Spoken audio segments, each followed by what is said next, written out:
If any brands haven't ruined mainstream eyeshadows for you yet, well, they will after this. Hello and welcome to my channel. If this is your first time here, my name is Millie and I love any makeup, especially shiny, shifty, and sparkly eyeshadows. And I finally get to show you my Black Friday order from Touch of Glam Beauty of their new Color Me Multi Megachrome eyeshadows.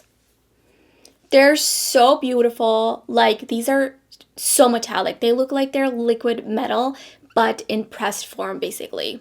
And I did buy these myself, and these were on pre-order, which is why it took so long, but it was so worth the wait. These are square pans. They usually do have round pans. Like this one, this is the hollow eyeshadow, which I will be doing a video on, but just to show you for size reference, it's the same. They're also the same depth, so I think that they have the same amount of product in them. And these are $19 each, or you can buy all 6 of them for $112. And I do have an affiliate code with Touch of Glam Beauty. It is Millie10, so you can save 10% off. So let's get right into swatching these beauties, as well as some comparison swatches, of course, and then I'll show you 4 looks that I created with all 6 of these, and then at the end of the video I'll give you some of my thoughts.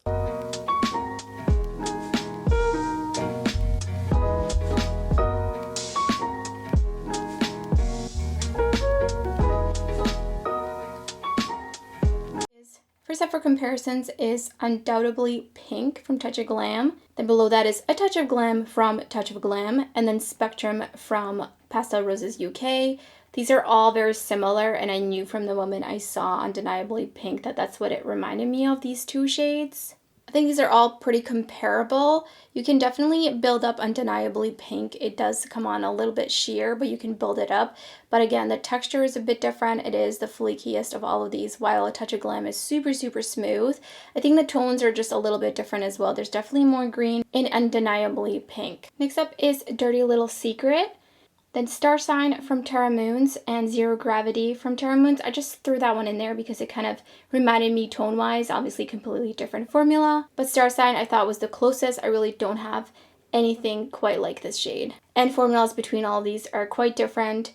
Dirty Little Secret is flaky, while the other 2 are just regular pressed eyeshadows.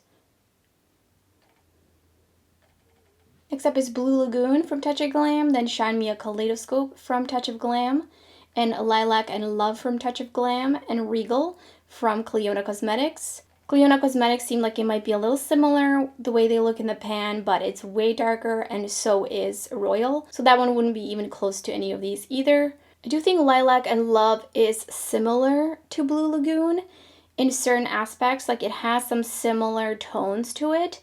But I think that shifting and just the look of it and the texture is totally different. Again, the Color Me Multi shades are on the flaky side compared to these other 2 shades. This next shade has the most swatch comparisons. At the top is Iconic from Touch of Glam from the Color Me Multi line, then the Cosmos from Terra Moons, then Eternal from the Giant Wolves palette from Odin's Eye, then Genesis from Lethal Cosmetics, Lucid Lavender from Touch of Glam, and Zoisite all the way at the bottom from Pastel Roses UK. I thought that one might be a little similar because it does have quite a bit of green in it. The Cosmos is pretty close. I do want to note that while both of these are on the flaky side, the formula feels different. The Cosmos feels drier, while Iconic feels more emollient. And the Cosmos does look like it's more pigmented, but you can also sheer this one out just like Iconic. I could build up Iconic if I wanted to, just a little bit more. Lucid Lavender is not even close. The tone is totally different. The shift on the Cosmos is just a little bit just different. It's like it shifts faster. Last up is Red Carpet Ready at the top, then 33rd from Touch of Glam, Venus from Terra Moons, and Vermilion from Clionadh. These are pretty similar. Red Carpet Ready is just a brighter tone of pink. And also it does have like an extra green shift. You see it like right there, while Venus and Vermilion don't. And 33rd is also kind of similar, but it is a little bit more sheer, and it is smooth, and so is Venus and Vermilion. I'm priming my lid with the Glam Light Icing Primer, and I'm using the new Makeup Geek multi-purpose eye brush to spread this all over my lid. Definitely less messy than always using my finger, and this has been working really great. I did use it the other day too for this, and I love it for that. Really any primer, especially the ones that have like color to them. I'm going to be using the Blend Bunny Dollhouse palette, going in with Rouge right into the crease. I'm going to be kind of speeding through the matte shadow application because we're really here for the shimmers. And also this video will be forever long. I'm gonna take just a little bit of Baby Doll and just kind of blend it upwards into that. Just kind of lighten it up there.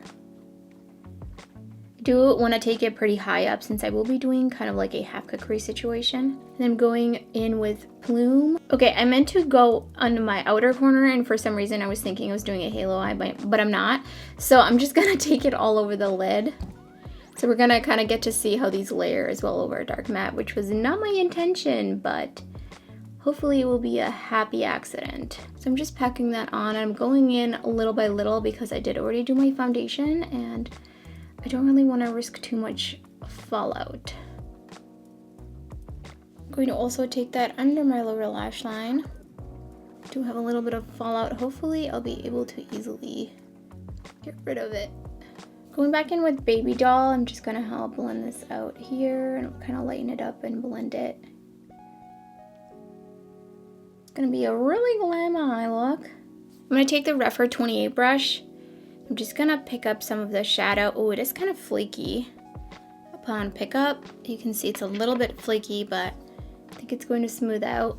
And the shade is called the Red Carpet Ready, and I'm just, ooh, I didn't pick up a lot, but it's going a really long way. I'm just gonna take this all the way across because why not? That is so beautiful. Okay, okay. And then above that, I'm gonna go in with Undeniably Pink. And only pick that up on the, do you see how it's kind of applying in a flake, and I just have to kind of blend it out. I think I need a smaller brush. All right, going back in. I think this is a Gimme Glow brush, G720. I'm putting that above, and again, it's doing that little flaky thing, so I think maybe wetting it just will help apply it a little better on. I'm gonna go in with my finger and I'm just gonna go over this shade because I'm curious what happens if I build it up. That is so pretty. And then I'm gonna use my pinky and go in with the other shade that I went in with above. Ooh, I definitely picked up too much. I'm just gonna blend it out in the crease, basically. Get a little bit of fallout from that. And I'm actually taking it under my lower lash line as well. Just gonna have it all around shimmer. That is so beautiful. I threw on the Huda Beauty Randy lashes. Here's the first look. This just literally looks like an oil slick on my lids. It's so, so pretty. And it's so shifty.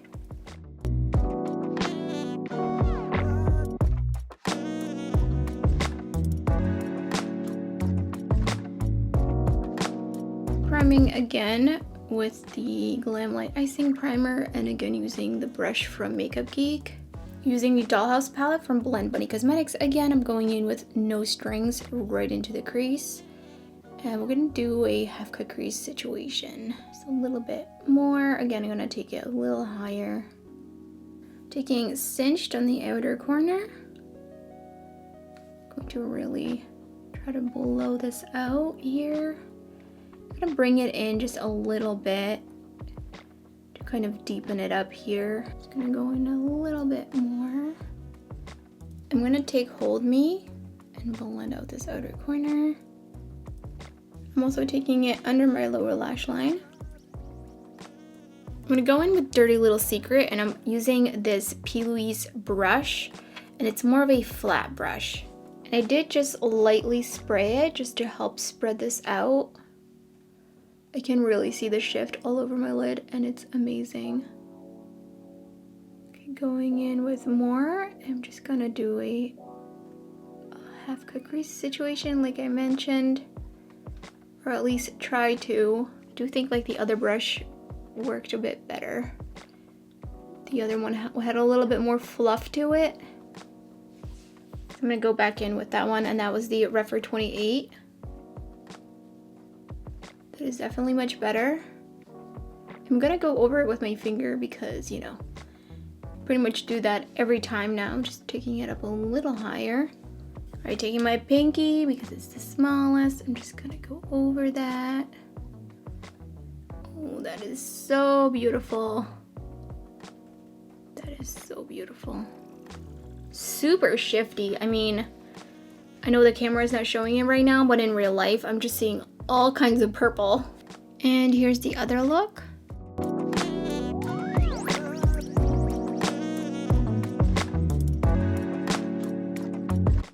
Priming with the P. Louise primer in shade 1. Going in with the Blend Bunny Blends palette, I'm going to create a very blue look. So going in with Dream right in the crease. I'm going to deepen it up a little bit. Going in with Chance. Going back in with just a little bit of Dream on the outer edge of that. Then on the outer corner, I'm going to go in with Spellbound. I'm also going to take that on my inner corner. I'm pretty much going to be putting these two shades all over the lid. I think these are really just best when they're all over the lid and they're just so shiny and metallic that they really deserve the main stage, basically. So I'm going to go in with Shine Me a Kaleidoscope. I'm going to pick it up on my pinky. It's literally just like liquid metal. And I'm just going to put that all over the lid, closest to my lash line. And you can see there's some flakiness falling off. And then above that, going in with Blue Lagoon with my finger again. They're basically just gonna blend together and create their own new color. So here's the third finished look.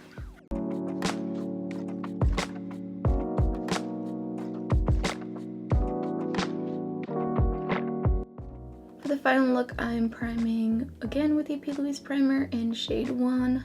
My card filled up, so I don't know where it left off, so I'm going in with Remedy from the Blends palette, and I'm just popping it right into the crease. And then dipping into Inside Joke, and I'm going to put that on the outer edge of that. Go back in with Remedy. And then on the outer corner, going in with Luxe. So feather those edges out. And I'm going to go in with Nevermore and just deepen it up a little bit more. Right here, really close to my lash line. Adding in a little bit of the black eyeshadow. And I'm gonna go in with Iconic, which is the last shade. Again, I'm picking it up on my finger. Oh, it's so metallic. I'm just gonna swipe it on almost all over the lid. That is so beautiful. And then just a little bit more. I'm gonna take it a little bit higher.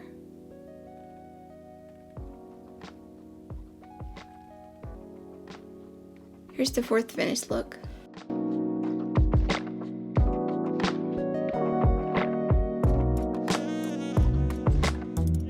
These literally look like they're glowing in person.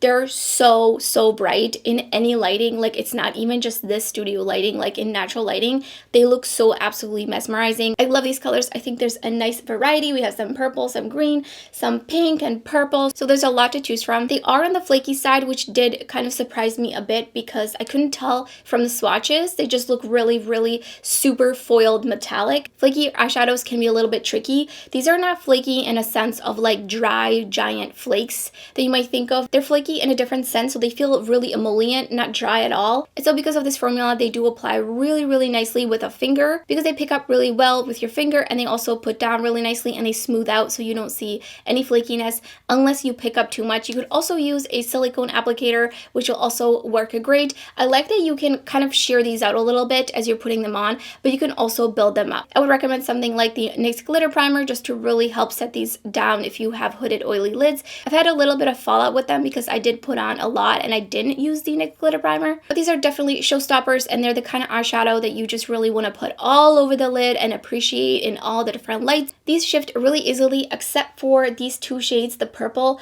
and the like brighter pink. I forget their names, but they're the least shiftiest out of the 6. So let me know in the comments below which one of these shades is your favorite, and if you picked them up or you plan on picking it up, I would love to hear your thoughts. And that's everything for this video. If you enjoyed it, don't forget to give it a thumbs up. If you're new to my channel, I would love it if you subscribe. There's so much indie makeup content, so many multi-chromes, and much more to come you don't want to miss out. So thank you so much for watching, and I hope to see you next time.